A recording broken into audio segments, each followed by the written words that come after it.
Salut les apprentis photographes, aujourd'hui on parle de mes rêves d'artiste.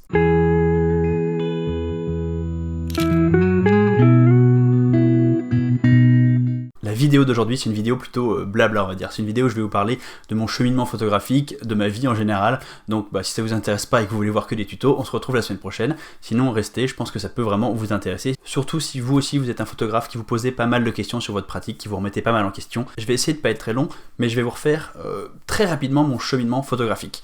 J'ai commencé la photo vers 2012 et surtout je me suis acheté mon premier vrai appareil dans le but de faire des photos en voyage parce que je suis parti en 2013 pendant 6 mois en Inde et c'est là que j'ai vraiment découvert la photo. Je me suis mis à fond dans la photo de voyage, j'ai adoré ça, faire des photos des gens dans les rues, j'ai trouvé ça extrêmement chouette. Je suis rentré en Europe, j'ai continué ma vie, je me suis mis à faire de plus en plus de photos, notamment de la photo de rue, parce que vraiment j'aimais ce côté de faire des photos des gens, des photos un peu non posées, des photos inattendues, hein. Voilà, j'aimais bien ça quoi. Ensuite j'ai déménagé aux US où j'ai continué à faire de la photo en amateur, et puis un jour j'ai fait une première prestation payante, puis une autre, et j'ai commencé à faire un petit peu de sous grâce à la photo sur le côté, et j'ai trouvé ça cool. Ensuite je suis revenu en Europe, je me suis installé en Irlande, et je me suis établi comme photographe professionnel, et ça fait maintenant 3 ans que je vis à plein temps de la photo pro. Alors ça fait plus longtemps que ça que je fais de la photo en tant que professionnel, mais ça fait 3 ans que j'en vis à 100%. C'est-à-dire que la photo est ma seule source de revenus. Depuis que je suis devenu pro, je m'éclate de ouf. C'est trop bien parce que je suis payé pour faire des photos. Enfin, est-ce qu'il y a un truc qui peut être plus cool que ça? C'est vraiment un rêve. J'adore ce que je fais.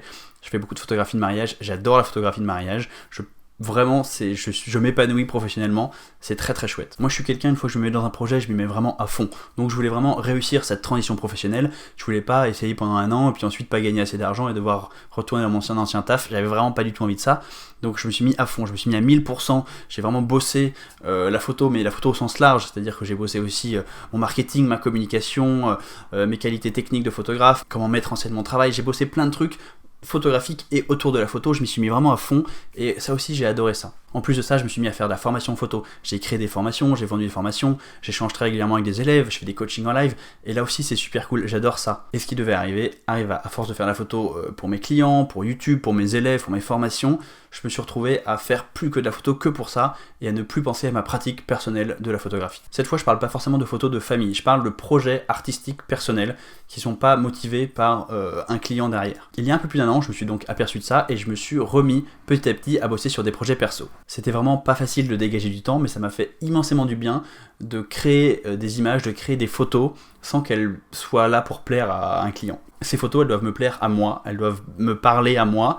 Si en plus elles peuvent plaire et parler à mon audience, c'est cool, mais c'est pas primordial. C'est vraiment des photos que je fais pour moi. Du coup, une de mes résolutions pour l'année 2020, c'était de continuer cet élan, de continuer à donner de l'importance à ma pratique personnelle de la photographie. Je me suis vraiment dit, en 2020, je vais vraiment me mettre à fond pour développer le moi artiste, que j'ai un peu mis de côté depuis que j'ai vraiment beaucoup bossé pour développer le moi artisan, le moi photographe professionnel. Une des premières choses que j'ai mis en place pour ça, ça a été de donner une destination à mes images. C'est-à-dire que mes images, que ce soit mes images uniques, que j'aimais beaucoup, ou alors même mes images sous forme de série, sous forme de projet, elles étaient dans des dossiers, sur des disques durs, à un peu plein d'endroits, pas forcément ensemble, pas forcément bien agencés et tout ça. Et je me suis dit, ok, je vais faire en sorte de mettre en valeur ces photos, de leur donner une destination. La destination, ça a été mon site internet. J'ai tout simplement créé un certain nombre de pages pour mettre en valeur les photos, pour les exposer en fait. C'est les exposer sur internet, il y a quasiment personne qui va sur mon site, mais ça leur donne quand même un écrin, ça leur donne un endroit où je peux les montrer, où je peux les mettre en valeur et me dire, ok, ça c'est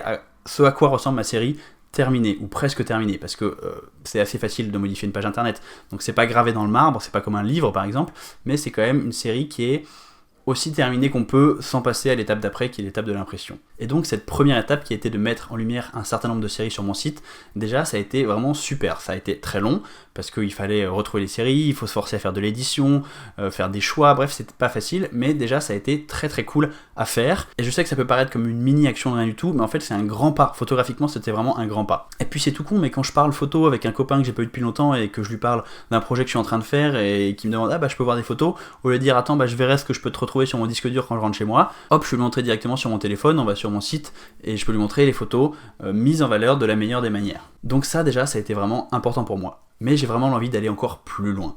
Je voudrais que mes photos, elles aillent chez les gens. Je voudrais que mon travail photo, il atteigne les gens de manière plus pérenne et plus profonde que juste en scrollant quelques secondes sur Instagram. J'ai envie de me dire que certaines de mes photos vont aller rejoindre des gens dans l'intimité de leur chez eux. Pour moi, c'est vraiment une image hyper puissante de me dire que mes images peuvent être chez des gens. Il y a un truc super fort et intime et c'est comme si c'était ça pour moi la destination ultime de mes images. C'était vraiment d'atteindre les gens chez eux parce que c'est l'endroit où on peut les atteindre de manière la plus forte. Ça m'est déjà arrivé de voir mes photos sur le mur des gens, par exemple pour mes mariés, parce que je leur envoie des tirages et ensuite ils les encadrent et les mettent au mur. Il y en a quelques-uns qui m'ont envoyé des photos et c'était vraiment super cool de voir ça.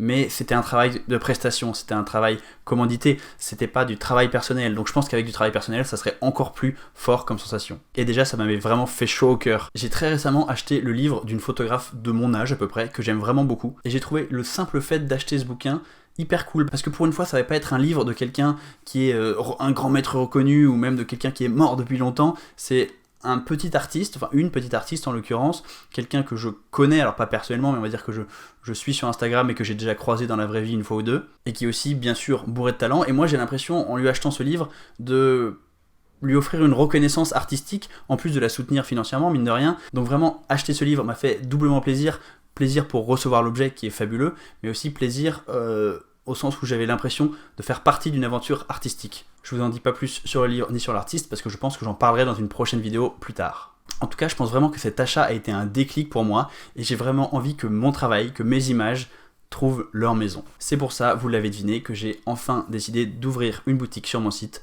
pour vendre des tirages. Je dis enfin parce que ça fait plusieurs années qu'on me le demande, pas très régulièrement, une fois de temps en temps on me demande si je vends des tirages, et à chaque fois je dis non parce que je me sens pas encore prêt à vendre un truc fini, et ça y est, je me sens prêt. Enfin, je me sens pas tout à fait prêt, mais je pense qu'on se sent jamais vraiment prêt, donc on va dire je me lance. Si je vous fais cette vidéo aujourd'hui, c'est pas juste pour vous faire de la pub pour que vous alliez acheter mes tirages, je me doute qu'il y a plein d'entre vous, sans doute la grande majorité, qui n'ont pas du tout envie d'avoir un de mes tirages chez eux, et c'est pas grave du tout. Je voulais vraiment vous parler du processus, du fait que pour moi, ça fait partie d'une progression, ça fait partie de mon envie d'aller plus loin, de mon envie de donner à mon travail photographique plus de portée. Et je sais pas ce que ça me fera quand je vendrai mon premier tirage, mais là, le fait d'imaginer mon tirage sur le mur du salon chez quelqu'un, ça me rend fou, ça me fait sauter la cervelle, quoi. C'est vraiment un sentiment hyper fort et j'ai vraiment envie de vivre cette fierté, tout simplement. Clairement, je ne m'attends pas à vendre des tonnes de tirages, ni à devenir riche grâce à la vente de tirages. Mais vraiment, c'est pas le but, j'ai envie de vous atteindre. Pour moi, ce que je ressens, c'est que c'est un peu la manière de terminer une photographie.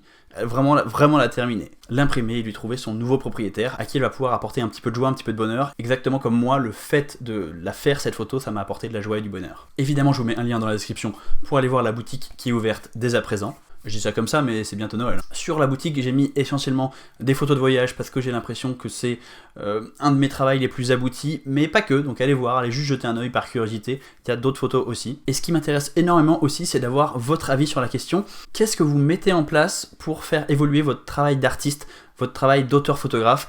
Pour vous, quelle est la finalité de ce que vous faites? Est-ce que vous voulez vendre des tirages? Est-ce que vous voulez faire des expositions? Est-ce que vous voulez faire un livre? Est-ce que vous voulez tout simplement faire des photos, les garder chez vous sur votre ordinateur et ne pas les partager? Est-ce que votre but c'est les réseaux sociaux? C'est quoi pour vous le but, la destination de vos photos? Moi, c'est une question que je me pose beaucoup, c'est pourquoi on fait les photos? On les fait pour nous, pour se faire plaisir, pour créer, pour plein d'histoires, mais après c'est quoi la destination? On les envoie où? On en fait quoi? Voilà, j'ai beaucoup de mal avec l'idée d'accumuler des tonnes et des tonnes d'archives et de rien en faire vraiment. Vous connaissez tous, j'imagine, l'histoire de Suzanne Mayer qui a fait des dizaines de milliers de photos de toute sa vie, et la grande majorité de ces photos, elle ne les a jamais vues, vu que les négatifs n'ont pas été développés de son vivant. Ça, c'est quelque chose que je ne comprends pas. Moi, c'est peut-être des gens qui sont plus purs dans leur esprit de création, qui veulent juste créer sans se soucier du résultat, mais moi, j'ai besoin d'aller vers quelque chose, j'ai besoin d'un but, et ça, c'est le nouveau but que je me suis fixé, c'est d'envoyer mon travail chez des gens. Voilà. C'est le but que je me suis fixé. Est-ce que vous vous êtes fixé un but différemment? Ça m'intéresse vraiment d'avoir vos retours là-dessus, donc si vous êtes dans la même situation que moi, si vous ressentez les mêmes choses, dites-moi tout ça en commentaire.